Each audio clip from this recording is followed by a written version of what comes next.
ఉపవాసం ఉంటే మంచిదే. కానీ శరీరమాద్యం ఖలు ధర్మ సాధనం అనేటటువంటి సూత్రంతో వాయుపురాణం ఉపవాసాన్ని ఎలా పాటించాలో చెబుతుంది. పరమాత్మ ఆలోచనలకు దగ్గరగా ఉండడమే, పరమాత్ముడి గురించి ఆలోచించడమే ఉపవాసం.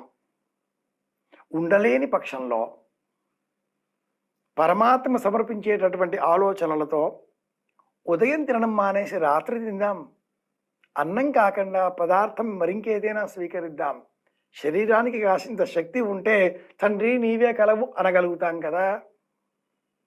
హవిష్యము అంటే పెసరపప్పు బియ్యము కలిపి ఉడకబెట్టిన పదార్థం, పొంగలి, అది తింటే కూడా దోషం లేదు.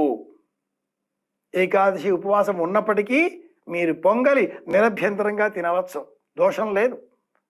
నెయ్యి వేసిన పొంగలిని ఒక్క తినవచ్చు, తప్పు లేదు. అలాగే బెల్లం నువ్వులు దంచి కట్టిన ఉండలు, అవి కూడా తినవచ్చు, దోషం లేదు. తులసి దళం వేసిన మంచినీరు త్రాగవచ్చు, దోషం లేదు. దేవశయన ఏకాదశి అనే పేరు గల ఈ తొలి ఏకాదశి నాడు పూర్వకాలంలో యజ్ఞాగాది కర్తవులు పాటించేటటువంటి వారు. ఉపవాసం ఉంటే మంచిదే.